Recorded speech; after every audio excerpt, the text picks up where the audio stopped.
We're going to be exploring switching to true personalised customer experience. This has been a strategy that has popped up in conversation time and time again for many years, but in particular for me in the last few weeks. And I've been thinking about why that might be the case. And it may be driven by the need to improve customer service. We've all seen the headlines. We're all feeling the pressure, and given the reputation that customer service has at the moment. But maybe it's also being driven by the capabilities of AI.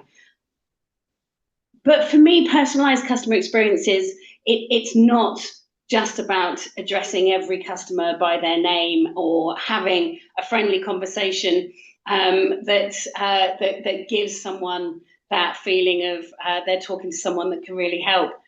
It's more than that.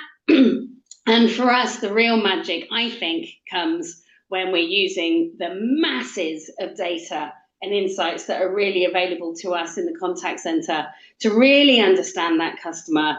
And I think there's things that we can do, like creating more meaningful segments. It's something that we talked about very recently amongst members during a conversation around technology, and using the data, that data that's available to us, to enhance that customer experience. I think it's time to switch things up. Deploying that data-driven personalization strategy will deliver significantly improved customer experiences, which we know will result in happier customers, and we know will result in happier colleagues. But where do you start? So joining me today, we've got 4 brilliant panelists who are hopefully going to join me on screen now. We have Charlotte Gray, who is the Director of Customer Experience at Clarks. She's been there for 24 years, from merchandiser to customer experience. And prior to that, she was at Topshop and Whistle Stop, so some big brands in there. We have Karen Crosby, who is the Global Head of Consumer Services at Mayborn Group, or Tommy Tippy. That's how the big brand that the Mayborn Group has. Now, Karen has been in customer contact for over 20 years, working at SwiftPage, Sage, and nPower. Excuse me, I have my water ready. That's a really good way to start, isn't it? Having a good cough. We also have joining us Carly Frost, who is the marketing manager at McCarthy Stone, who is a qualified marketer with over 20 years experience, including working within the charity sector and professional services. So delighted to have Carly with us. Good afternoon. And finally on our panel, we have Ray Biggs, and Ray is the Chief Operating Officer at Ventrica, and he has led contact center operations at John Lewis, Sainsbury's, Play. I wasn't aware of what Play was, and the Home Retail Group. So he has lots of experiences behind him. So guys, welcome. Thank you for joining me. Good to be here, Lee.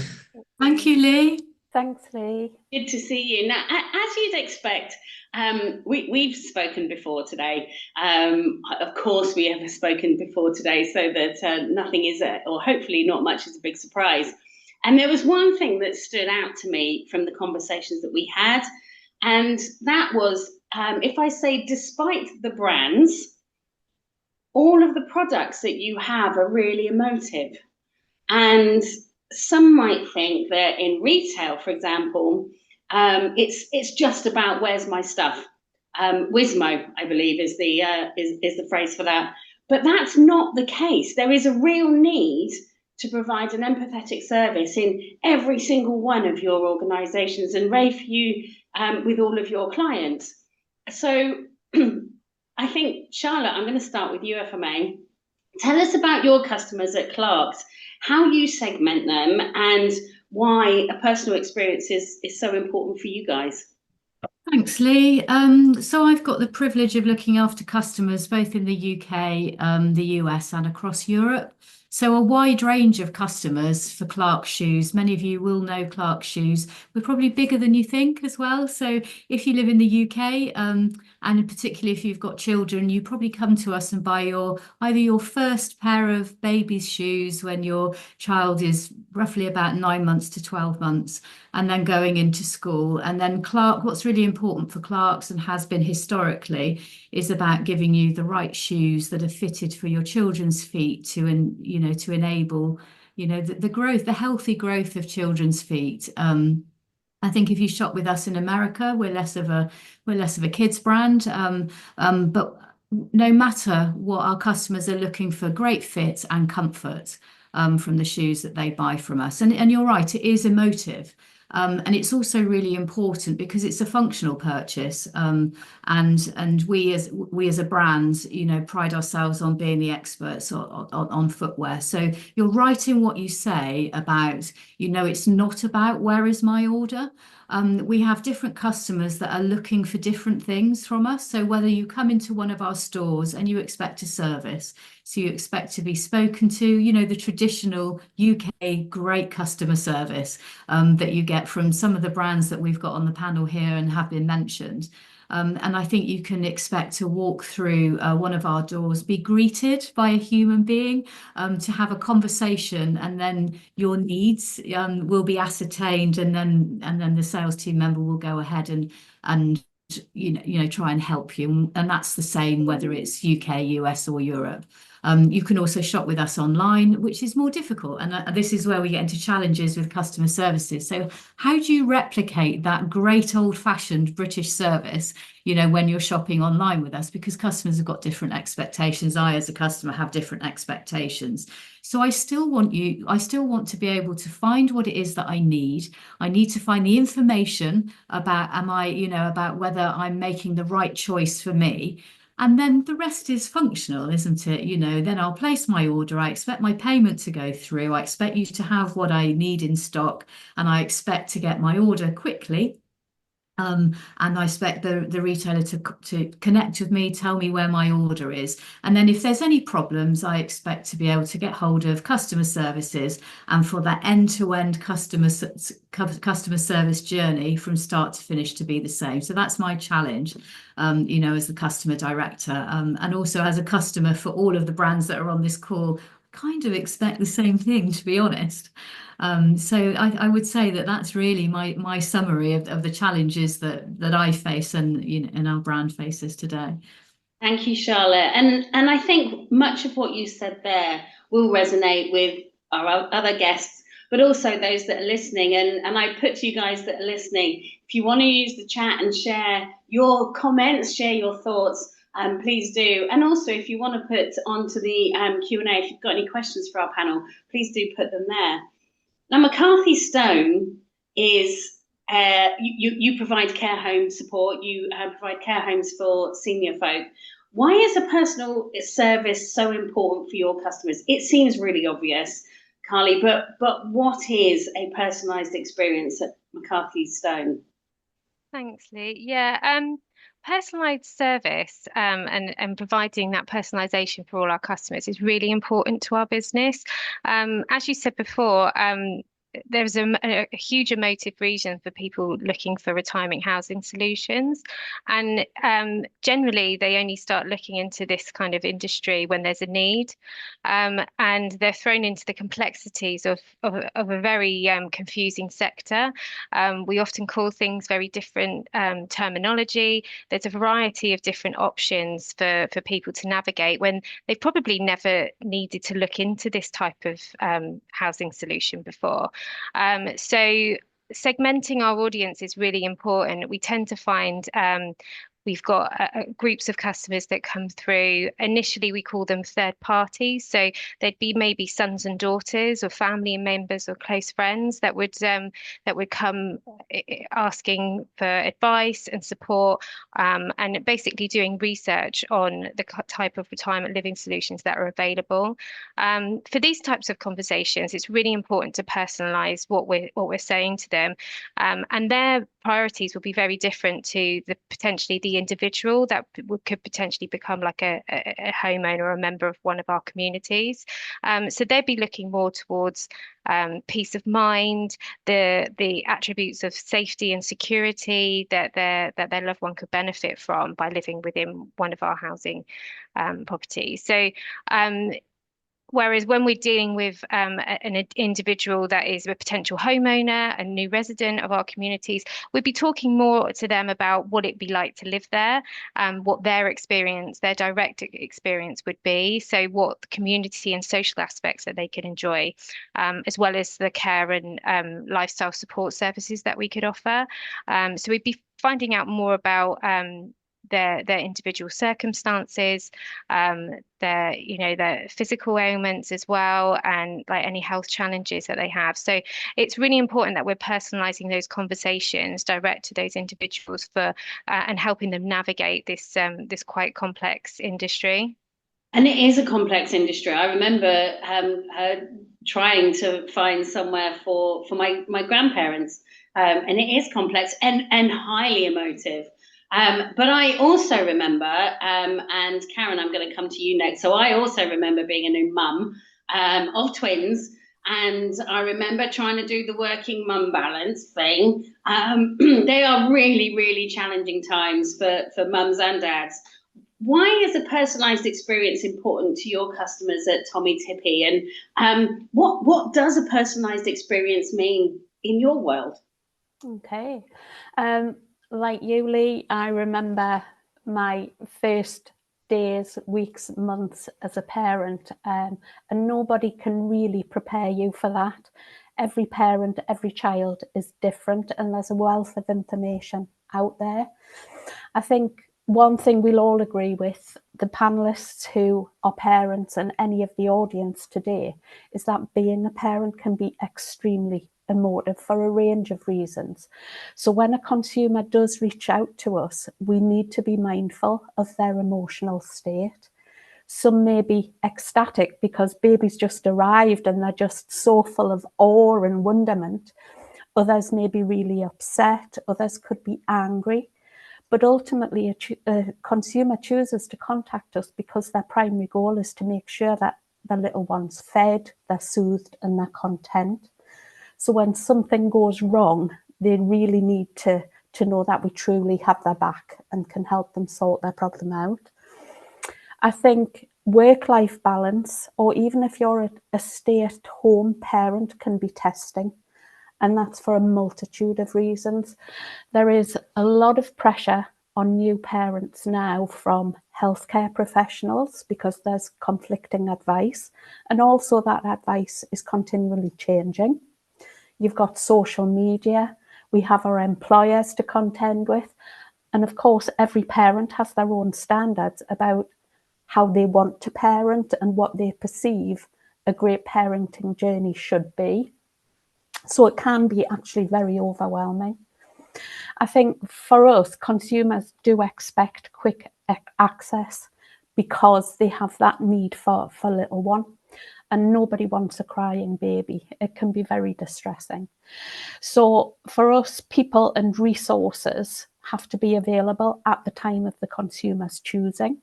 And more importantly, they need us to know their backstory so they don't have to repeat anything. And if it's a continual theme, we need to be able to see exactly where we are in their journey at any touch point.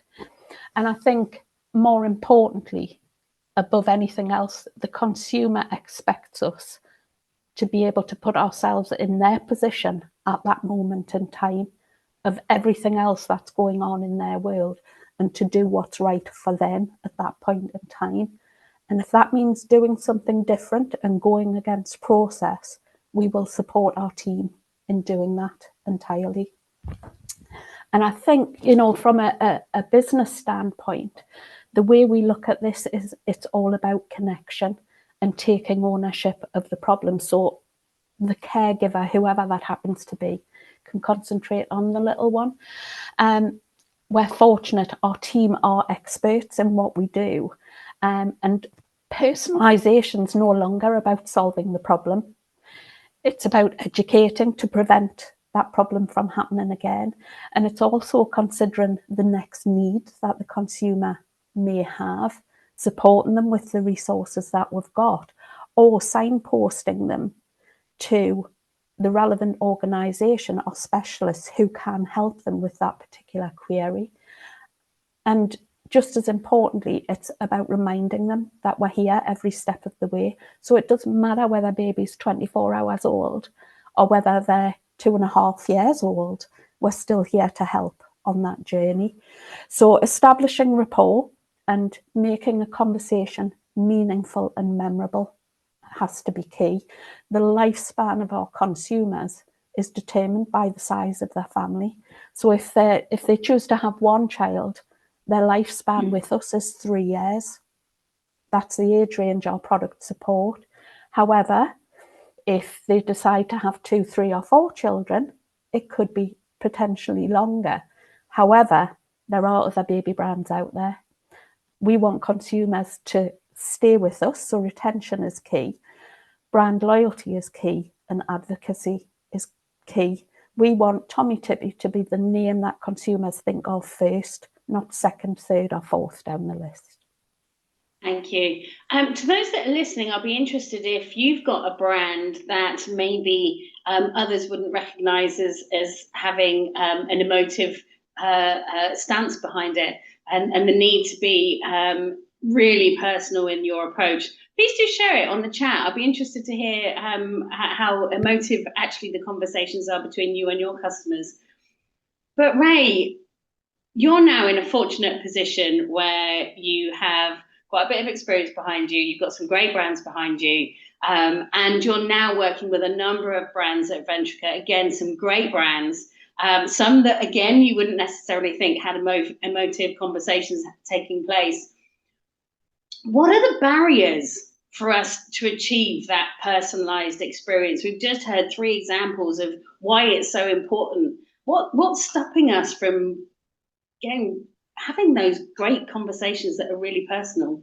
Yeah, I think there's a couple of things. The obvious one is the tech, right? And I kind of almost don't want to spend too much time on that because it gets talked about a lot, and the tech is getting better. But data is critical to delivering a personalized experience. So actually, how do you serve up that data in a really helpful, useful way so that our customer-facing teams can consume that really easily and then work out what it is that they need to do? Is this a well-tenured customer? Is it a new customer? To Karen's point, has there been a history of challenges and all those kind of things? The days of treating each customer as a first ever interaction like you've never ever seen them before, they're well gone, right? And I think most of the people on this call are familiar with the conversations around as consumers now. We choose to give quite a bit of information to people that we deal with, and we get bombarded with all of the kind of over-the-top marketing activity. It's a bit shameful if organizations can't also leverage that information to kind of help me when I've got a problem. So I think there's still work to do with the tech, but look, the tech's just moving on heaps. We've got some great examples of that. I'm sure there are people on the call that have almost nearly cracked some of this stuff. I think the other thing is we've got to recognize now that our customer-facing teams actually need a different skill set. So actually, we all know the story, right? Automation will take away the easy stuff. We're left with the more complex stuff. What does that mean? Well, actually, it probably means that our agents have got to be better skilled than they were 5 years ago, for example. They've got to be able to create solutions. Karen's point on educating, I think, is a really, really powerful one. Part of a personalized service is about knowing who you are, where you've been, but it's also about applying the knowledge and expertise that we have to say, and actually let me help you with what you're probably going to need next, or let me help you with how this could be better, or do you know about these things that are going to help you? And that's not in a kind of 1980s upsell, cross-sell type way, but the reality is there is some of that in there, and that is really, really valuable. But I think how therefore we train, we coach, we lead our customer facing teams is really, really different. I'm incredibly lucky. I've got some brilliant clients. You've got 3 of them here. And there's some backstories behind all of these clients that people aren't aware of, that if I get a chance, I'll get them in somewhere, because some of them are phenomenal. But I don't talk to any of these guys about average handling time. Right. And I talk to these guys particularly about occupancy and utilization, other than with a well-being lens. You know, what I get beaten up by is actually what's the CSAT, what's the decision making. You know, some of the calibration sessions that we have are very much around, you know, actually, was there a better solution? Could we have done more? Actually, how can we equip our customer facing teams to do that thing where they can put a hand up and go, listen, I need to go out a process for this because this situation requires it, and we get great support from these clients. So I think let's get the tech better, and that is getting better, but I think we've really got to shift our mindsets around how we equip, lead, manage, motivate, reward our frontline teams. And I think, Ray, something you said there around AHT and monitoring that. Yes, everybody will be monitoring it, and it is the right thing to do to be monitoring it, but it's not the be all and end all. In order to deliver that great service, that is a barrier if everybody's looking at that as a true KPI. Yeah, it is, and it's a cultural thing. So again, I have to say I'm lucky. I've been in organisations where they're driven on the efficiency metric with a notional nod to a bit of quality, but efficiency is key. And I was just going to say, the vast majority of the clients that I'm dealing with now are increasingly kind of going, yeah, of course we want the efficiency. Yes, of course we want the value. We're paying for a service.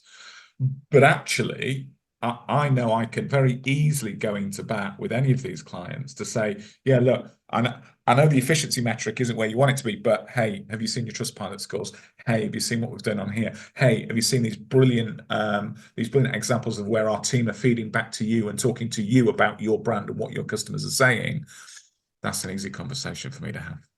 Absolutely. Now, a moment ago, I did ask for any examples of emotive conversations. Yes, one of them, British Gas, very emotive, can be incredibly emotive because of everything that's been going on in fuel and pricing and vulnerability. Someone else has talked about party bookings. It's amazing how someone's special day, child's special day, it can be the most important day of the year. So very emotive. And separately, we've had someone share that they run a dating app, and sometimes these conversations are lighting up, lifting, as you might expect, but other times conversations are really sensitive because they've had a bad experience. So there's a lot of emotive conversations going on out there. And I guess I do want to come back to the data piece, but the other piece I want to address, and Charlotte, I'm going to come back to you. There's so many channels available now with social media. We've got voice, we've got email, self-serve, just so many different channels. How do we get that seamless experience, and how important is it that we have that seamless brand experience across all those channels? Well, I think it comes down to customer data at the end of the day. So we know as human beings, we can't recognize, in fact, I don't remember everybody's name, and it will be the same for our staff, and it's the same for a customer. So once a customer registers with us, either through email or through collecting their data, if we have seamless back of house systems that then talk to each other, and they're connected across our many channels, it means that if you shop with us, then we'll know who you are. We'll know, and it's a bit scary really, but we will know who you are, where you live, the frequency at which you shop, whether you like red shoes, whether you've got children, you know, and your preferences and how you like to shop. And that does sound a little bit scary, but it enables us then to communicate well with you, and hopefully not in a scary way, you know. So obviously being mindful of GDPR, and that customers can choose what, you know, how we want to communicate with them or what data we hold of them based on that, you know. If a customer phones up the contact center, you know, through Zendesk, which is what we use, you know, the agent is able to address them by name, knows what they've purchased, pretty much knows what the issue is, because that could be fed into the contact centre, and that already takes away a lot of barriers, because you're already starting then in a conversational way, you know, and then the agent is then well set up in how to help the customer, you know, resolve whatever issues they've got. It's the same with the store. If you go into a store, then we have your details and we'll know what you've purchased from us, so we'll be able to give you a return or a refund. And it's the same as if you're tracking your order. Again, it's all about customer data. I think the key thing that I mentioned before is about not frightening customers, you know, and it's not getting it wrong. You know, we don't want to stalk customers. We don't want to, you know, we want to be there for them and offer a seamless experience. We don't want to be using the data for inappropriate things, which absolutely we wouldn't do. And I'm sure everybody else on this call wouldn't do either, because we work within those guidelines. So it's about communicating with customers in a way that's helpful to them, that enriches their life, and also helps them to solve their problems, and remove some of the barriers to purchase, I would say. And I love what you said there about the fact that you've got data in store, as well as if someone contacts you through other channels, you've got that data. So you are able to provide that personalized service, not just through talking to people by name and knowing a little bit more about them, but actually knowing their purchase history. We do, yeah. And because of Zendesk, we can get many different technology platforms that come into Zendesk, you know, social media, Trustpilot, a lot of the Meta channels, you know, we've got our order manager, so we can then start to link up the 360-degree view of the customer, which is helpful from a customer's perspective. And great when you own that data, you have access to all of that data. Ray, you're an outsourcer. Some customers will give you full access to data. Others might only give you the access to the data that you really apparently need. How do you overcome that? How do you access the data that you need and make sure you've got everything that you need to be able to deliver a personalized service? It's tough, right? So it's kind of interesting. Actually, our preference is give us everything, because then we can do a better job for you. You know, totally. if you tie my hands behind my back, then quite frankly, that's going to be the net result. There's often a thing where you kind of don't know what you don't know. So, you know, we've got a responsibility, and I'm sure there are other kind of outsourcer colleagues on here listening. We've got a responsibility to kind of help organizations understand that and kind of get over those barriers. You know, I was other side of the fence for 20 odd years, and I was always a little bit reluctant to give too much data, because there's a kind of control thing and all of that sort of stuff. I'm now this side and kind of going, well, that was a bit flawed thinking, really, because if you're partnering with the right partner and you've got those shared outcomes, you need to make, we use the phrase, you need to make people armed and dangerous. And actually the arming for our frontline teams is data and systems.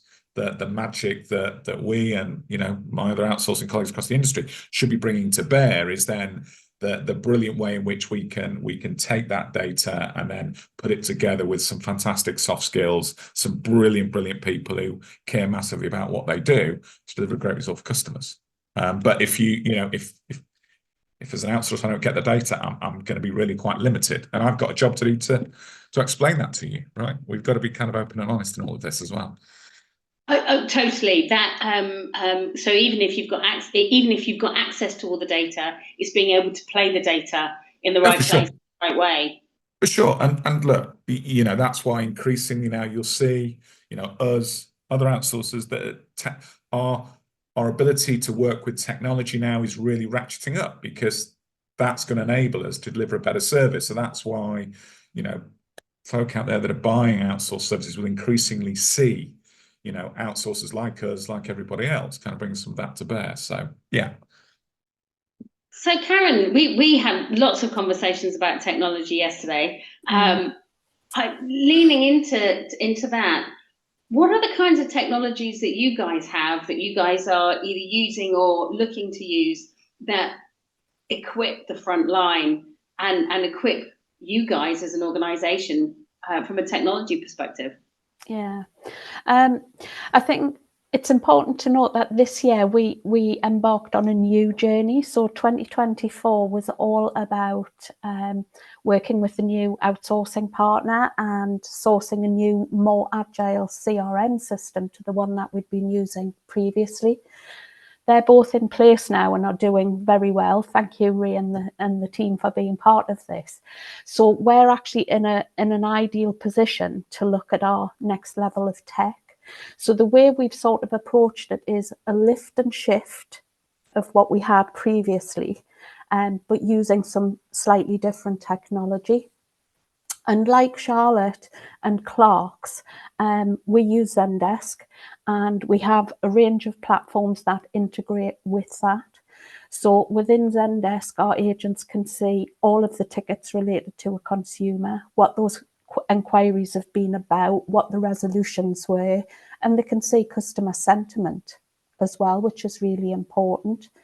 They can also see order information. So rather than looking in our e-commerce platform, they have that information ready available within the CRM as well.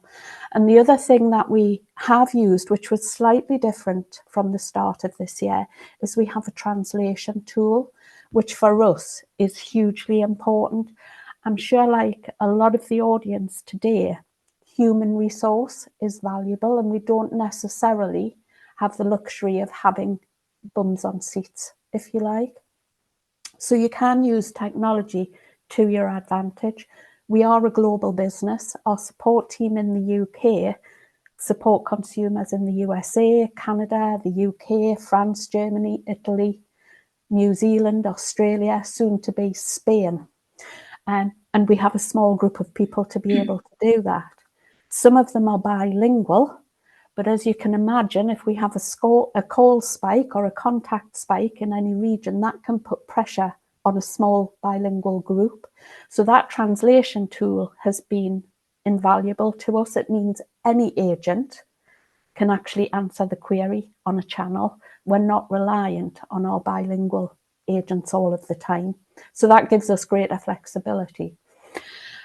Looking forward, I'm really excited about 2025, but as I've put this list together, I'm actually rather quite nervous about it at the same time. We do want to make things so much easier for our agents, and by doing so, that will obviously have a knock-on effect to the consumer. And some of that is around knowledge and how we serve that knowledge to the agents. So we are going to be introducing Agent Assist, and there will be an element of AI associated with that, so they can preempt what the consumer is questioning us about and serve that information directly to the agent so they can pick and choose what they need. We're also looking at enhancements to our IVR so that we can do some self-serve, some deflection, callback features, that type of thing. Quality assurance, further e-marketing CRM integrations, which is superb for us because it will allow us to see what proactive comms have gone to that consumer and at what stage in their parenting journey they're at, even before the consumer comes through to us. And we do look at channels all of the time. Are they still working effectively in regions? Do we need to remove some channels? Do we need to introduce some new ones? Jury's still out on email. I would like that to go, but it's proving difficult to do. However, on the plus side, we will be introducing WhatsApp and SMS, which will be specifically for the USA. So there's a lot happening. There's a lot for the team to do. And I think the important thing from a tech standpoint is that whatever tech you introduce, it has to be around ease of use. And the biggest thing for me around Zendesk and its agility, I didn't need any training on Zendesk at all. I literally logged in and it was so simple.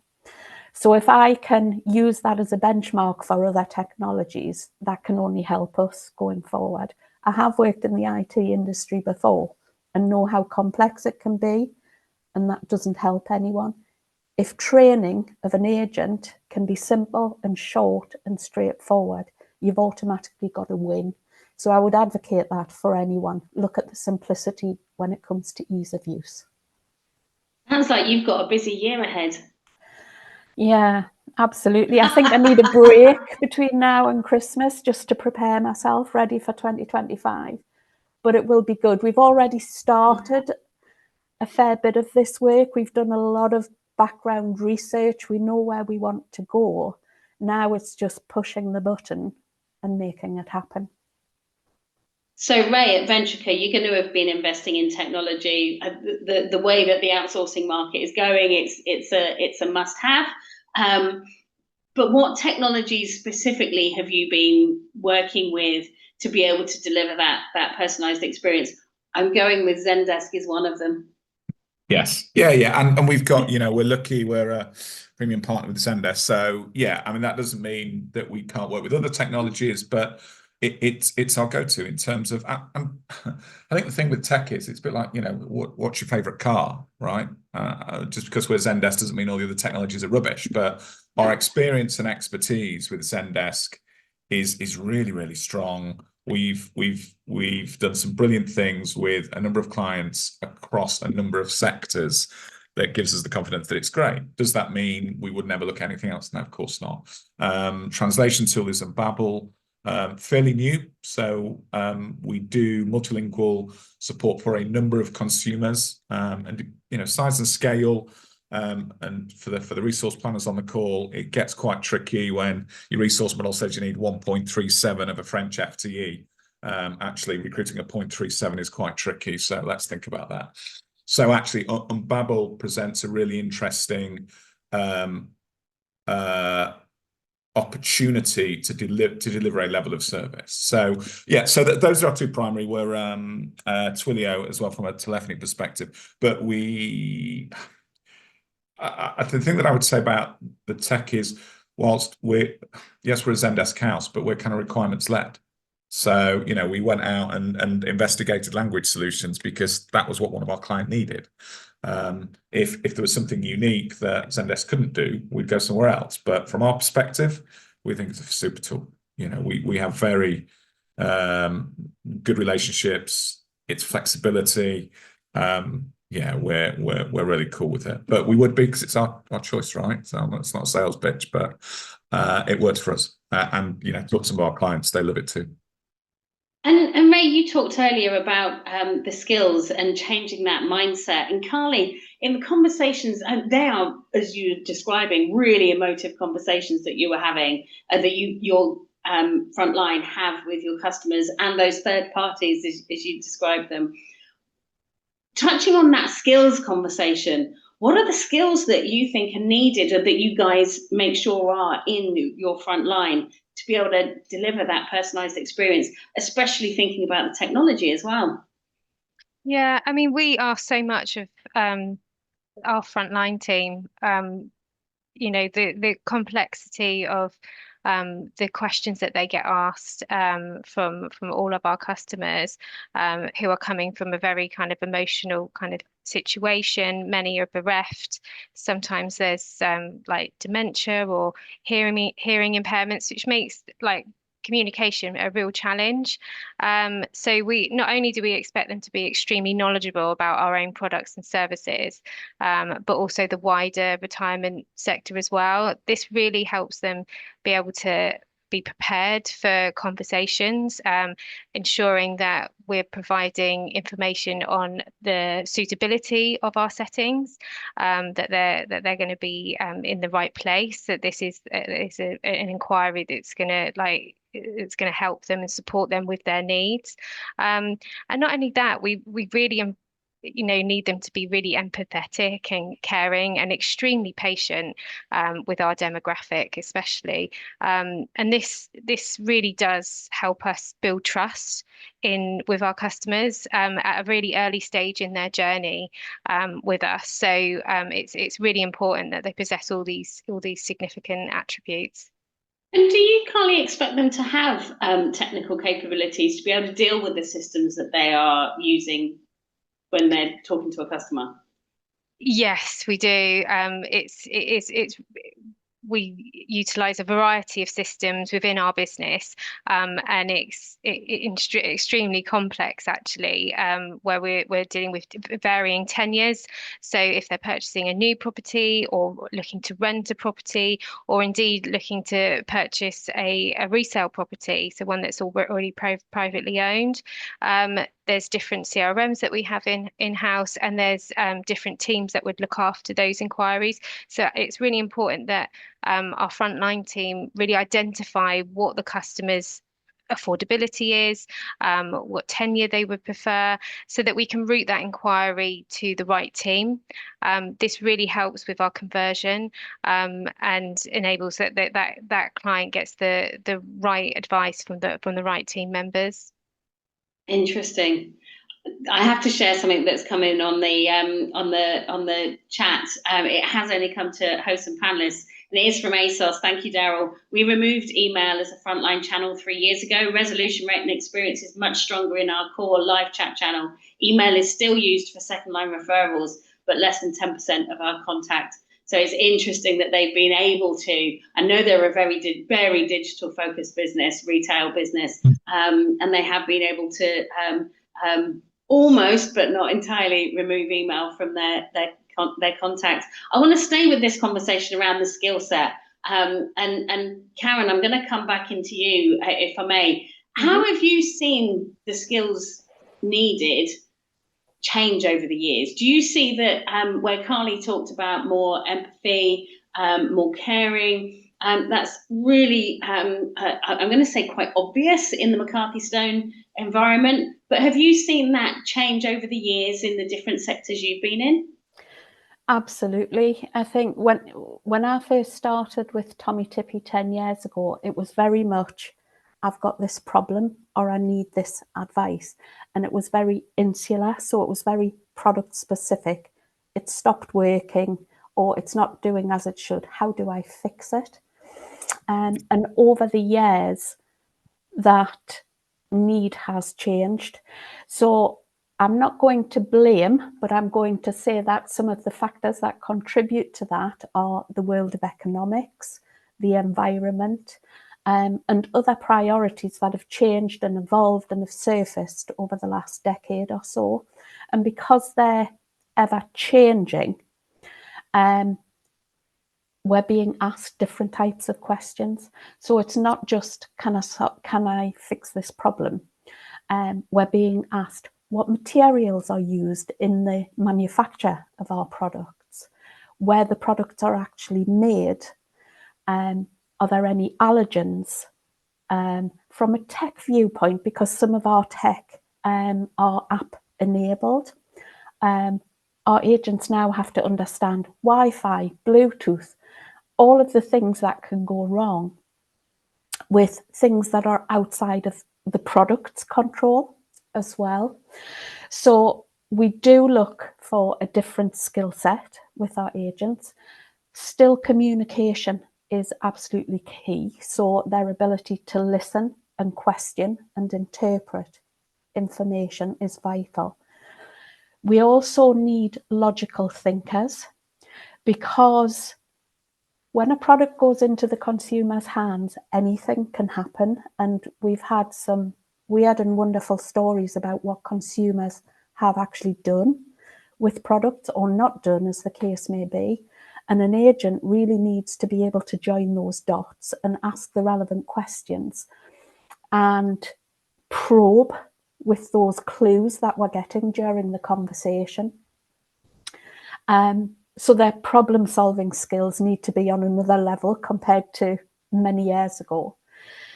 Empathy, absolutely. Our agents do need to be empathetic for all of the reasons we've all talked about so far. But alongside that, from a skill set, our agents need to be exceptionally resilient, as I'm sure the agents of McCarthy Stone will need to be as well, because there are some extremely sensitive cases that you do have to deal with, which can affect you emotionally as an agent as you're trying to solve that problem. So you still need to be able to help the consumer with that without absorbing the emotions yourself, and knowing that once that consumer leaves you, you can take the time away to process that and seek the help that you need to work through it so that you're prepared for the next conversation. So the skill set has definitely changed. I think the other thing for us is making sure that our agents have the confidence and the freedom to make a choice, because situations can be very, very different, and every organisation has its processes. Sometimes the right thing to do is throw the process out of the window and do something that you feel is right. And we're fine with that, as long as you know and can explain the reasons why you came to that particular choice. And as a result of that, we have actually changed some processes and simplified things, or given agents much more freedom. But the next thing will come along, and it will, again, knowing that they have the responsibility and the autonomy to make that choice is absolutely brilliant.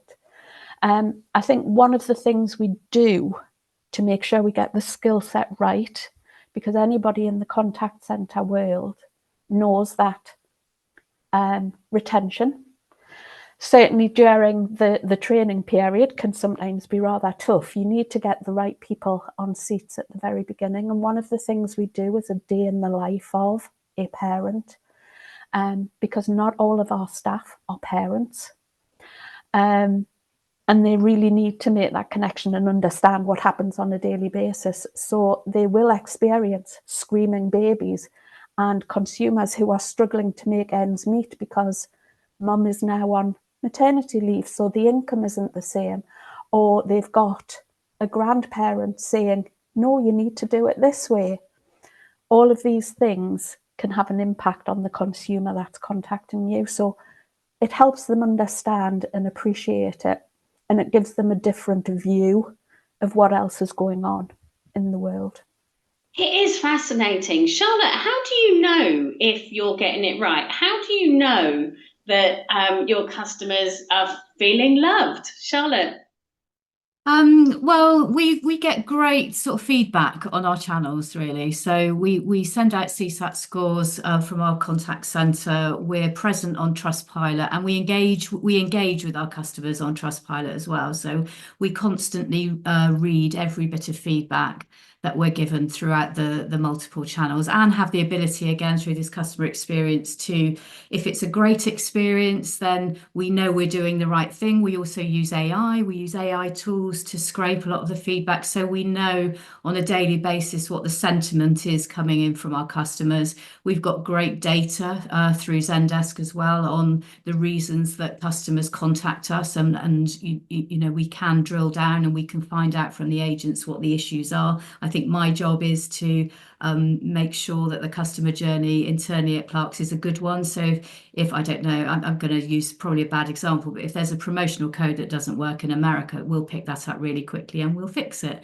You know, I know that our customers love our store staff. I know that. And also our store staff, our agents too, you know, they're customer service representatives. And we see as well on Trustpilot, you know, when a customer has had a great resolution from the contact centre with Ventrica, you know, they know the name of the, you know, they know the name of the agent, they know that they were served, and that gets left. So that's really how we know when we're doing. Actually, we know when we're doing really well, and we know when we could do better, and we take it seriously, you know, where we could do better. And we have, a bit like Karen said, we have processes in place that we're able to address a poor customer experience really quickly. I also really like what Karen said about, we're okay about throwing the rule book out of the window as well. We empower our staff and our agents, you know, to do the right thing for the customer. And you can't always contain that in a script or, you know, from data. And it's about having the human touch, you know, human to human. What is it that you need? And how can we go the extra mile in order to give you the best experience possible? I think that's really important as humans. Totally. And you said that you do respond to all of the Trustpilot reviews that we do, all the negative ones, yeah, all of the negative ones, and we do read all of them, of which there are many. We also have another feedback process in America. So, and I can tell you now that our customers aren't that different. We talked about segmentation at the beginning. A customer just wants a great experience when they're buying shoes, and I think that's regardless of whether you're a parent or whether you're 80 years old and you want to find a pair of shoes that enables you to walk. So yeah. And Karen, that whole and there is another question which I'm going to come to, and I'm going to ask you, Ray. But Karen, that whole, how do you know that you're getting it right? What are the metrics that you monitor? We talked about AHT earlier. We know it's one to monitor, but not necessarily the be all and end all. What are the metrics you use? So we have our standard contact center metrics, like I'm sure all of us do. AHT is one of them. However, it's not something that we ever talk about. And to me, AHT isn't an agent's responsibility, it's the management's responsibility. Because if the agent is doing the right thing at the right time in the right way, AHT looks after itself. Yeah. So for me, it's a no-brainer. It's not important. But our consumer satisfaction, our first contact resolution, our consumer reviews are extremely important to us, because that will influence the next purchase of our purchaser of our products, the next consumer who chooses to contact us because they need some advice. They know they're going to get the right thing. And I think what's important is that everything that I've talked about today, we haven't made a conscious effort to do. We've allowed the agents to find their own routine. And if the situation presents itself, then they're more than willing and able to go ahead and have those conversations. And as a result of that, we have seen our CSAT in an upward trajectory. Our first contact resolution is achieved on every channel right now. And our Trustpilot reviews, we have now reached excellent status with Trustpilot, which for us is amazing. And that's because we've just allowed them to do what they feel is right, but without any main real focus on it. So we've just launched a test and learn activity with a small group of agents who their interpersonal skills are just amazing. So we've called it valuable conversations, and that's what it is, because it can result in anything. It can be education, it can be prevention. It might be the consumer buys something from us that they didn't realise that we offered, or they're going to make an informed decision when they do choose to buy something, because we've taken the time to explain features and benefits. So they're going to buy the right product the first time round, rather than purchase something and send it back because it wasn't quite what they expected. Which is a poor experience and a cost to you. Yeah, absolutely. So it's naturally fallen into place. I think from what we will find from the test and learn is that there will be a significant difference in these KPIs in a positive way.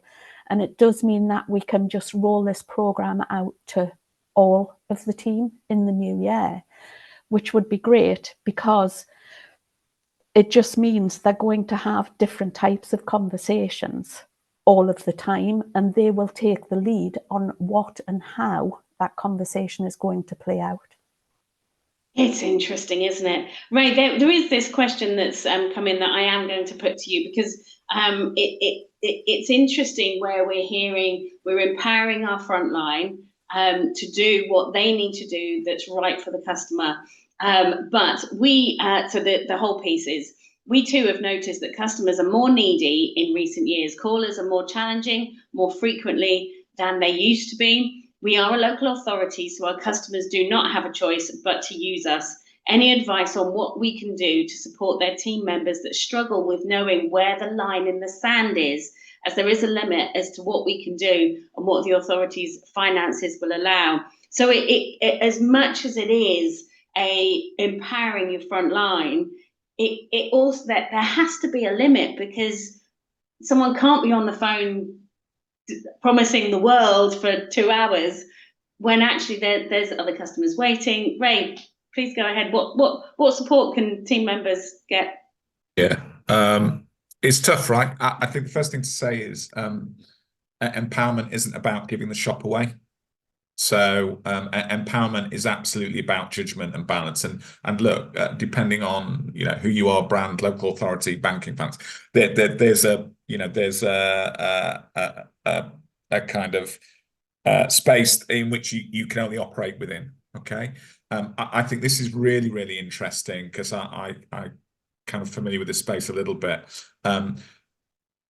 There's a couple of things. One is empowerment, I think, for you in this example, is actually about giving your teams the empathy, because you're not going to be able to wave a magic wand and go above certain limits and suddenly make magic happen. We know that the pressures that are on local authorities, and these will be incredibly challenging calls, I would imagine, at times. So actually, it's about equipping your team with the right soft skills to show the empathy. I think it's also about, there's a piece about educating on, computer says no is clearly not what you're going to do, but actually, why is it that I can't do this thing because, as opposed to no, you just can't. So it's the storytelling component. Storytelling is just as important with delivering a negative outcome, if you like, as a positive outcome. The resilience of your teams is where you've got to really double down on this.